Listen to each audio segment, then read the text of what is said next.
Hello everyone, this is Shriti Dubey and in this video we are going to study about the warping stresses. So first of all you will know that what is warping stresses. So हम ये जानते हैं कि जब भी हमारा payment का जो टॉप सरफेस होता है उस टॉप सरफेस पे जब भी टेम्परेचर बढ़ता है तो टेम्परेचर की वजह से जो पेमेंट होता है वो एक्सपेंड होता है, राइट। तो जो भी हमारा इन्वायरमेंटल फैक्टर होता है उन इन्वायरमेंटल फैक्टर की वजह से जो हमारा पेमेंट होता है वो एक्सपेंड या कॉन्ट्रैक्ट करता है। तो जो हमारे पेमेंट का बिहेवियर होता है वो बिल्कुल भी डेली वेरिएशंस के बेसिस पे होता है। डेली वेरिएशंस का मतलब ये हो गया कि जैसे हमारा अगर कोई पेमेंट है तो वो पेमेंट डे में और नाइट में अलग अलग तरीके का बिहेवियर करता है, राइट। जैसे कि अगर डे में है तो हम देख रहे हैं कि जैसे मान लीजिए ये हमारा बॉटम सरफेस है और ये हमारा टॉप सरफेस है किसी भी पेमेंट का। तो जैसे ही डे टाइम पे जब हमारा टेम्परेचर पेमेंट पे पड़ता है तो जो हमारी टॉप सरफेस होती है पेमेंट की, वो हमारी पेमेंट की जो टॉप सरफेस होती है वो जल्दी हीटअप होती है। तो जैसे ही वो हीटअप होना शुरू होता है तो पेमेंट जो है, जब भी हम किसी भी बॉडी पे हम जानते हैं कि जब टेम्परेचर बढ़ता है तो वो एक्सपेंड होना शुरू हो जाती है। तो वो एक्सपेंड होना चाहता है जिसकी वजह से टेंसाइल फोर्स लगता है उस पेमेंट पे। बट उस टेंसाइल फोर्स को कंपनसेट करने के लिए जो पेमेंट है वो क्या करती है, अपने आप को, कोई भी बॉडी हमेशा वो चाहती है कि बिल्कुल भी स्टेबल पोजीशन में रहे। तो हमारा पेमेंट टेम्परेचर की वजह से एक्सपेंड होना चाहता है, तो जो पेमेंट की प्रॉपर्टी होती है वो उसको एक्सपेंड नहीं होने देना चाहती, तो वो उस पर कंप्रेसिव फोर्स लगाती है, राइट। तो ये डे की फिनोमिना होती है, ये होती है हमारी दिन में जब टेम्परेचर बढ़ता है। तो हमारी जो बॉटम सरफेस होती है उस पर एज यूजल जो टेंसाइल स्ट्रेसेस लग रहे होते हैं वो लगता है, राइट। अब हम लोग यही फिनोमेना देखते हैं नाइट में। अब जैसे जैसे हमारा दिन ढलना शुरू हो जाता है और रात होने लगती है तो नाइट के दौरान हमने क्या देखते हैं कि जो हमारा पेमेंट का टॉप सरफेस जो कि दिन में जो ज़्यादा हीटअप हो गया था और नीचे की सरफेस हमारी उसके कंपैरिजन में कूल डाउन थी, इसी वजह से दोनों सरफेसेस का बिहेवियर जो होता है वो अलग हो जाता है, राइट। जो फोर्सेस होते हैं उनका जो बिहेवियर होता है वो अलग हो जाता है। रात के दौरान हम ये देखते हैं कि जो हमारे टेम्परेचर स्ट्रेसेस दिन में जो टॉप सरफेस पे आ रहे थे वो जैसे जैसे हमारा शाम होने लगती है तो शाम होने के बाद टेम्परेचर हमारा धीरे धीरे डाउन होने लगता है। तो जो हमारी ये जो हीट होती है जो टॉप सरफेस पे आती है वो धीरे धीरे अपने हीट को ट्रांसफ़र कर देता है नीचे वाले सरफेस पे, वो चला जाता है बॉटम सरफेस पे।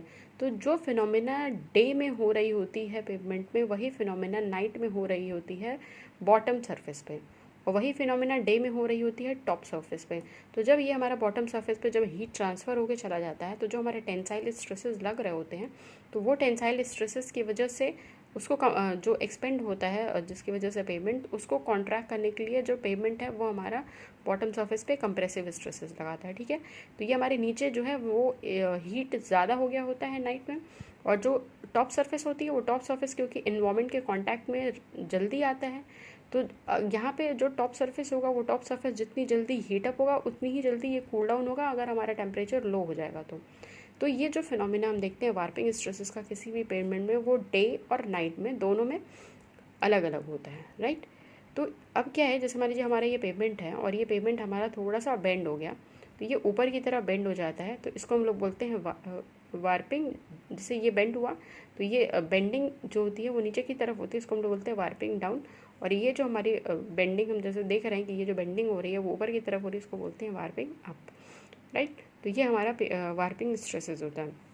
वार्पिंग स्ट्रेस को अगर हमें डिफाइन करना होगा तो हम इसको ऐसे बोलेंगे कि वार्पिंग स्ट्रेस जो है वो हमारा डेली वेरिएशंस, जब हमारा टेम्परेचर इफेक्ट पड़ता है पेमेंट पे तो उसमें जो डेली वेरिएशंस के बेसिस पे ही ये जनरेट होता है।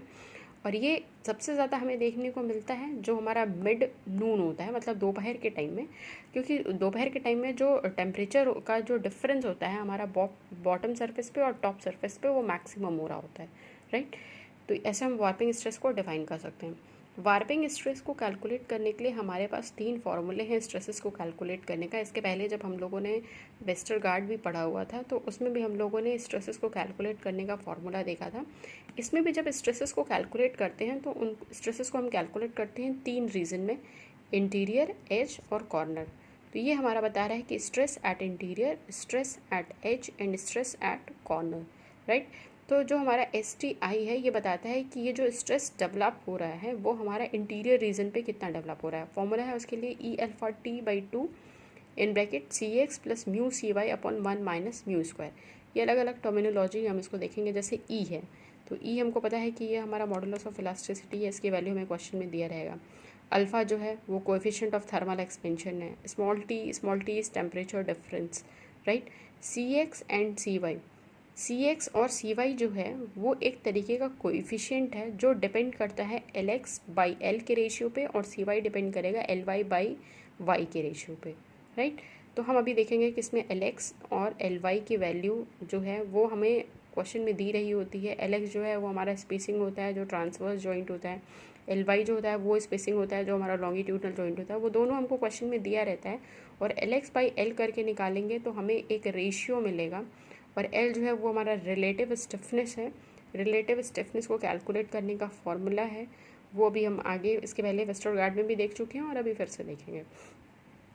उसके बाद जब हम स्ट्रेस एट एज निकालते हैं, स्ट्रेस एट एज को निकालने का फॉर्मूला है हमारे पास C X E alpha T by two या फिर C Y E alpha T by two. दोनों वैल्यूज़ हम निकालेंगे, जो भी वैल्यू ज़्यादा आएगी उस वैल्यू को अडॉप्ट करते हैं, राइट। तो ये हमारा निकल गया स्ट्रेस एट एज। तीसरा फॉर्मूला है हमारे पास स्ट्रेस एट कॉर्नर। तो स्ट्रेस एट कॉर्नर का जो फॉर्मूला है वो फॉर्मूला है हमारे पास E alpha T upon 3 1 mu under root A by L, right. तो ए जो है वो हमारा रेडियस ऑफ कॉन्टैक्ट एरिया है। रेडियस ऑफ कॉन्टैक्ट एरिया हमको क्वेश्चन में दिया रहता है। L is relative stiffness, mu हमको पता ही है, सारी वैल्यूज़ हमको टी अल्फ़ा ई ये सारी वैल्यूज़ हमको क्वेश्चन में दी रहती हैं, राइट। तो हम लोग को जब वार्पिंग स्ट्रेसेस को कैलकुलेट करना हो तो हमने देखा कि वार्पिंग स्ट्रेसेस होता क्या है, पेमेंट में किस तरीके से दिन में और रात में ये वार्पिंग स्ट्रेसेस जनरेट होते हैं। इनको हमें निकालने के लिए जो तीनों फार्मूले का यूज़ करना है वो फार्मूला हमने लिख लिया है, राइट। अभी हम आगे देखते हैं एक क्वेश्चन इसी पर। तो हमारे पास ये क्वेश्चन है। क्वेश्चन ये है कि a pavement slab 22 centimeter thick is constructed over a sub base having a modulus of subgrade reaction K is 18 centimeter per cube. Spacing between the transverse joint is 5.5 and spacing between the longitudinal joint is 4.2. Wheel load is 4500 kg. Temperature difference is 20 degrees centigrade. Radius of contact area is 15 centimeter. EC की value हमें दे रखी है 3 × 10⁵ kg per centimeter square. Mu is equals to 0.15. Alpha is equal to 12 × 10⁻⁻6 per degree centigrade. F is 1.5. Then find out the stresses due to the load और temperature, right. अब देखिए इस question में हमें ये बोल रहा है कि हमको स्ट्रेस निकालना है लोड और टेम्परेचर की वजह से जो स्ट्रेसेस आ रहे हैं, राइट। तो अभी हम दोनों की वैल्यू निकालेंगे, जो लोड की वजह से आ रहा है और जो टेम्परेचर की वजह से आ रहा है। ये हमको स्ट्रेसेस की वैल्यू निकालनी है। हमको इस क्वेश्चन में दे रखा है जो पेवमेंट स्लैब का थिकनेस है, यानी कि स्मॉल h की वैल्यू जो है वो दे रखी है 22 सेंटीमीटर, राइट। उसके बाद हमें मॉडुलस ऑफ सबग्रेड रिएक्शन जिसको हम K से रिप्रेजेंट करते हैं, K हमें दिया हुआ है 18 kg पर centimetre cube. Spacing between transverse joint, इसका मतलब ये है कि हमको LX की वैल्यू दी हुई है। LX जो होता है वो हमारा स्पेसिंग बिटवीन ट्रांसवर्स जॉइंट होता है, वो हमें वैल्यू दे रखी है 5.5। एंड हमको दिया हुआ है कि लॉन्गिट्यूडनल जॉइंट के बीच का जो स्पेसिंग है, तो लॉन्गिट्यूडनल जॉइंट के बीच का स्पेसिंग जो होता है वो LY से रिप्रेजेंट करते हैं उसको, वो हमको 4.2 दिया हुआ है। व्हील लोड यानी कि कैपिटल P की वैल्यू हमें क्वेश्चन में दे रखी है 4500 kg। टेम्परेचर डिफरेंस यानी कि small t is equal to 20 degree centigrade. A radius of contact area 15 centimetre. EC 3 × 10⁵ kg पर centimetre square. F small f 1.5, mu 0.15, alpha 12 × 10⁻⁻6 पर डिग्री सेंटीग्रेड, राइट। हमें स्ट्रेस निकालना है। स्ट्रेस हमें निकालना है due to the load and temperature, दोनों की वजह से। तो सबसे पहले तो हम लोड की वजह से निकालेंगे, जिसका निकालने के लिए हम लोग वेस्टरगार्ड इक्वेशन का यूज़ करेंगे, और टेम्परेचर की वजह से निकालेंगे जो अभी हम लोगों ने वार्पिंग स्ट्रेसेस पढ़ा हुआ है। तो उससे हम लोग stress at interior, stress at corner और स्ट्रेस एट एज तीनों निकालेंगे। इससे पहले कि हम स्ट्रेसेस को अलग अलग कैलकुलेट करें लोड और टेम्परेचर इफेक्ट की वजह से, हमें दो वैल्यूज़ की बहुत ज़रूरत होती है। एक वैल्यू होती है हमारी स्मॉल l जिसको हम लोग बोलते हैं रिलेटिव स्टिफनेस, और दूसरा वैल्यू है हमारे पास इक्विवेलेंट रेडियस का जिसको हम लोग रिप्रेजेंट करते हैं b से, क्योंकि l और b को हमें वेस्टरगार्ड इक्वेशन में भी और जो हमारा वार्पिंग स्ट्रेस का इक्वेशन है उसमें भी हमें हर जगह उस इक्वेशन को पुट करना होता है। तो सबसे पहले हमें जब भी क्वेश्चन को सॉल्व करना होगा, एल और बी को अगर पहले ही निकालेंगे तो हमारे लिए ज़्यादा सूटेबल होगा, राइट। तो हम लोग क्या करते हैं, सबसे पहले यहाँ पर स्मॉल एल यानी कि रिलेटिव स्टिफनेस निकालते हैं। रिलेटिव स्टिफनेस को निकालने के लिए हमारे पास फॉर्मूला है जो कि हमने पहले ही पढ़ रखा है। इसके पहले वीडियोस जो शेयर किए गए हैं उसमें हमने बताया है जो एल की वैल्यू और बी की वैल्यू है उसको कैसे कैलकुलेट करना है और क्या टर्म्स एंड कंडीशंस हैं। तो जो हमारा रिलेटिव स्टिफनेस है एल, स्मॉल एल, उसकी वैल्यू है हमारी EH³/12 के 1 minus mu square whole to the power 1/4, right. तो हमने यहाँ पर सारी वैल्यूज़ को पुट किया। ई की वैल्यू हमें क्वेश्चन में दे ही रखी है 3 × 10⁵, right, kg/cm²। H is slab thickness की वैल्यू हमें 22 सेंटीमीटर दे रखी है, तो 22 सेंटीमीटर स्लैब थिकनेस रख देंगे। मॉडुलस ऑफ सबग्रेड रिएक्शन भी हमको दिया हुआ है 18 kg/cm³, तो के की वैल्यू रख देंगे। And mu is 0.15। ये सारी वैल्यूज़ को पुट करने के बाद हमने यहाँ पर जो रिलेटिव स्टिफनेस एल की वैल्यू निकाली है उसको, सारी वैल्यूज़ को इसमें पुट करेंगे इक्वेशन में। हमारे पास जो रिलेटिव स्टिफनेस आ जाएगा वो हमारी वैल्यू आ गई है 62.36 सेंटीमीटर, राइट। अब हमें क्या करना है, इक्विवेलेंट रेडियस को कैलकुलेट करना है। तो जो हमारा इक्विवेलेंट रेडियस है उसको हम लोग रिप्रेजेंट करते हैं स्मॉल बी से। हाँ, तो स्मॉल बी से जब हम लोग रिप्रेजेंट करेंगे तो हमारे पास इसके लिए दो कंडीशन है। जब हमने पहले पढ़ा हुआ है वीडियो में उसमें लिखा हुआ है कंडीशन। सबसे पहले जो कंडीशन है वो हमारे लिए चेक करने का है बी की वैल्यू को। तो एक फॉर्मूला है हमारे पास, if A is less than 1.724 H। हाँ, तो A is less than 1.724 H, तो हमको H की वैल्यू पता है और ए की वैल्यू पता है, तो हमने यहाँ पर वैल्यू रखी है।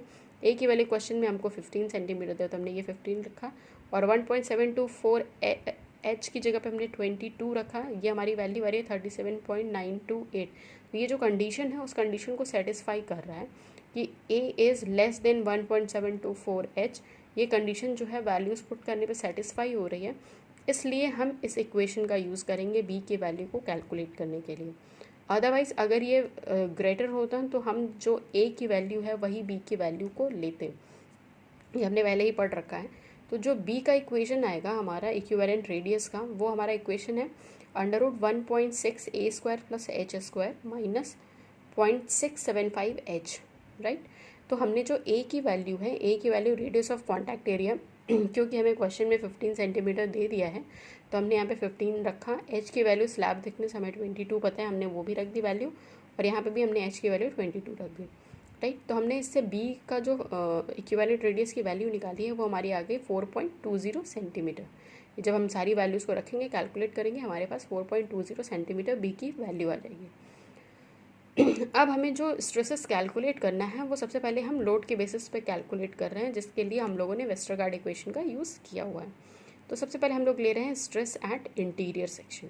तो इंटीरियर पे अगर हम इंटीरियर रीजन पे स्ट्रेस को कैलकुलेट करेंगे, रिप्रेजेंट करते हैं SI से। और ये वेस्टरगार्ड के तीनों इक्वेशन भी हमने जो इसके पहले वीडियोस बनाए हैं उसमें ऑलरेडी वेस्टरगार्ड इक्वेशन के बारे में बताया गया है, और ये स्ट्रेसेस के बारे में भी बताया गया है फॉर्मूले के साथ।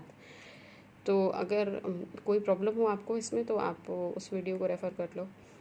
तो जो SI की वैल्यू है यानी कि स्ट्रेस एट इंटीरियर सेक्शन है, उसका फॉर्मूला है हमारे पास 0.316 P/h² in bracket 4 log 10 L/B plus 1.069, right. तो हमने यहाँ पे क्या किया है, पी की वैल्यू जो कि हमें क्वेश्चन में दे रखी है व्हील लोड 4500 kg, तो 4500 kg हमने रखा। एच की वैल्यू इज़ 22, तो हमने वो भी पुट कर दिया। स्मॉल एल की वैल्यू हमने निकाली है 62.36 और स्मॉल बी निकाला है 14.20। हमने ये सारी वैल्यूज़ रख ली और एसआई की वैल्यू हमें मिल गई 10.69 kg/cm², ठीक है। तो हमने ये एसआई यानी कि स्ट्रेस एट इंटीरियर सेक्शन निकाल लिया। अब हम आते हैं स्ट्रेस एट एज पे। तो जब हम स्ट्रेस एट एज निकालते हैं तो हमारे पास फॉर्मूला है 0.572 P/h² in bracket 4 log 10 L/B plus 0.3559, right. तो हम जो SE की वैल्यू निकालते हैं वो SE की वैल्यू हमारी आ जाएगी, सारी वैल्यूज़ को पुट करने पे जो P की वैल्यू होगी वो 4500 अपॉन H की वैल्यू हमने 22 रखी है वो, L की वैल्यू हमने 62.36 रखा वो, और B की वैल्यू जो है वो 14.20 रखा। तो ये हमें जो SE की वैल्यू, सारी वैल्यूज़ को पुट करने के बाद जो हमें SE की वैल्यू आ गई वो SE की वैल्यू आ गई यानी कि स्ट्रेस एट एज हमारा आ गया 15.56 kg/cm², राइट। तो हमने यहाँ पर स्ट्रेस एट एज निकाल लिया। अब हम निकालते हैं स्ट्रेस एट कॉर्नर। तो स्ट्रेस एट कॉर्नर को कैलकुलेट करने का भी फॉर्मूला है 3p/h² in bracket 1 minus a√2/L to the power 0.6। तो p की वैल्यू हमने 4500 रख ली, h की वैल्यू 22, a की वैल्यू 15 रख ली, l की वैल्यू हमारी है 62.36 जो हमने पहले ही निकाल रखी है, उसके पावर 0.6। तो हमने SC की वैल्यू निकाल ली। SC की वैल्यू आ गई हमारी 13.28 kg/cm², राइट। तो ये हमारे तीनों स्ट्रेसेस की वैल्यू आ गई वेस्टरगार्ड इक्वेशन से, stress at interior, stress at edge and stress at corner, right. अब हमने क्या करना है कि जो हमारे टेम्परेचर की वजह से आई है, टेम्परेचर की वजह से जो हमारा स्ट्रेसेस जनरेट होगा, हमको उसकी वैल्यू अब निकालनी है। तो वार्पिंग स्ट्रेस को कैलकुलेट करने का फॉर्मूला हमने पहले देखा ही था, एक बार फिर से हम देख लेते हैं यहाँ पे। जो हमारा स्ट्रेस एट इंटीरियर सेक्शन होगा, स्ट्रेस एट इंटीरियर STI, ये जो इसका फॉर्मूला है E∝T/2 in bracket CX + μCy/1 - μ², right. तो सारी वैल्यूज़ तो हमें पता है, लेकिन हमें यहाँ पर दो जो हमारे पास वैल्यू है CX की और CY की, वो वैल्यू हमें कैलकुलेट करनी है। तो CX का जो फॉर्मूला होता है वो LX/L और CY का फॉर्मूला है LY/L, राइट। तो CX इज़ LX/L। तो LX जो है वो हमारा स्पेसिंग बिटवीन ट्रांसवर्स जॉइंट है और LY जो है वो स्पेसिंग बिटवीन लॉन्गिट्यूडनल जॉइंट है। तो ये हमको क्वेश्चन में वैल्यू दे रखी है 5.5 which is given in metre. Similarly जो हमें LY की वैल्यू दे रखी है वो 4.2 गिवन इन मीटर। तो हमें, और जो L की वैल्यू हमने निकाल रखी है रिलेटिव स्टिफनेस, वो हमारी थी 62.36 इन सेंटीमीटर। तो हमने यहाँ पर पहले उसको मीटर, जो हमारा 5.5 है, आप जो भी कन्वर्जन करना चाहते हो आप कर लो। हमने ये वैल्यू कन्वर्जन करके CX और CY की वैल्यू निकाली। CX की वैल्यू हमारी आ गई 8.8 और हमारी जो CY की वैल्यू आ गई वो आ गई हमारी 6.73, राइट। तो अब जो हम CX और CY की वैल्यू पुट करेंगे वो हम 8.8 और 6.73 पुट नहीं करेंगे। हमारे पास एक ग्राफ होता है जो कि एक स्टैंडर्ड ग्राफ है। उस स्टैंडर्ड ग्राफ में आप उसको बुक से रेफ़र कर लीजिएगा। वो जो ग्राफ होता है हमारा, उसमें एक्स एक्सिस पे LX/L एंड LY/L की वैल्यूज़ गिवन होती हैं, जबकि Y एक्सिस पे हमारी CX एंड CY की वैल्यू गिवन होती है। वो एक ग्राफ है। यहाँ पर हमको जो वैल्यूज़ दी रहती है वो 0, 2, 4, 6, 8, 10 ऐसे दिया रहता है। सिमिलरली यहाँ पर ऐसे दिया रहता है 0.2, 0.4, 0.6 ऐसे करके दिया रहता है हमारा। हमें वो वैल्यू को यहाँ से मतलब निकालना पड़ता है। जैसे अगर हमारी जो CX की वैल्यू 8.8 आई है, तो इस 8.8 को हम यहाँ पर देखेंगे, यहाँ पर LX/L के रेशियो पे। LX/L और LY/L को X एक्सिस पर रिप्रेजेंट किया हुआ है, CX एंड CY को Y एक्सिस पर रिप्रेजेंट किया है। तो LX/L का वैल्यू जैसे कि हमारे इस क्वेश्चन में 8.8 आया, तो हम यहाँ पर वैल्यू को रख के देखेंगे कि 8.8 कहाँ आएगा। तो 8.8 जो है वो हमारा 8 से 10 के बीच में लाई करेगा, ठीक है। तो वो जो हमारा ग्राफ होता है वो बिल्कुल अप्रोप्रिएट तो नहीं, बट एक अप्रॉक्सीमेट वैल्यू देता है, और थोड़ा बहुत अगर वैल्यू का वेरिएशन हो भी जाता है तो it's not a big deal. तो अगर हम 8.8 को वैल्यू को रखेंगे, तो 8.8 वैल्यू को रख के यहाँ से हमें उस ग्राफ की हेल्प से देखना पड़ेगा कि CX और CY की वैल्यू क्या आ रही है। तो CX और CY की वैल्यू हमने ग्राफ के हेल्प से देखा हुआ है पहले से ही। तो वो जो हमारी CX की वैल्यू 8.8 के बेसिस पे जब हमने यहाँ पर Y एक्सिस पे वो वैल्यू को मैच किया, तो वैल्यू हमें मिल गई अप्रॉक्सीमेटली 1.05। और जो CY की वैल्यू है वो हमारी इसको कैलकुलेट करने पे 6.73 आई है। तो यहाँ पर जब हम 6.73 को रख के देखेंगे तो हमें जो CY की वैल्यू मिल गई है वो मिल गई है अप्रॉक्सीमेटली 0.9, राइट। तो हमने अब क्या किया है, जो स्ट्रेस हमारा इंटीरियर सेक्शन पे है, उस स्ट्रेस ऑफ इंटीरियर सेक्शन अगर हम निकालेंगे तो हमारे पास फॉर्मूला है E∝T/2 CX + μCy/1 - μ²।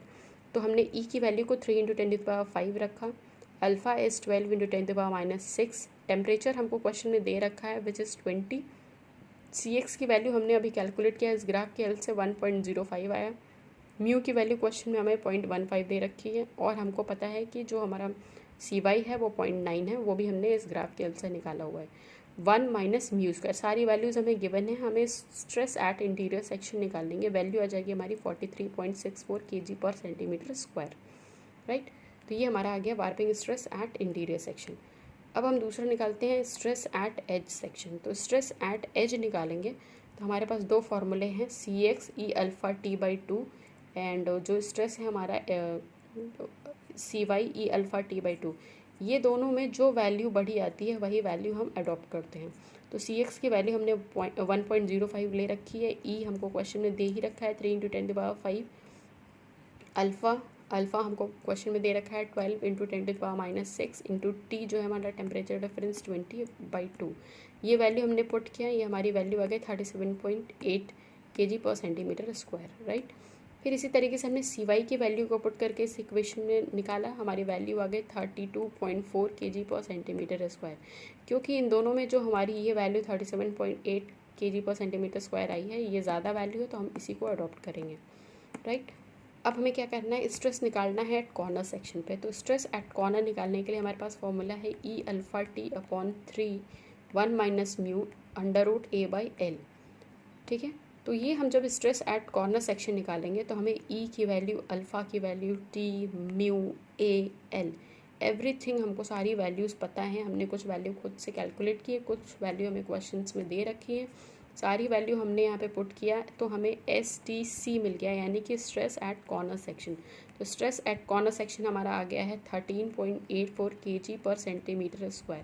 तो ये जो हमने वैल्यू तीनों कैलकुलेट की है, इंटीरियर पे, एज पे और कॉर्नर पे, ये हमारे टेम्परेचर के वेरिएशन की वजह से आया है, राइट।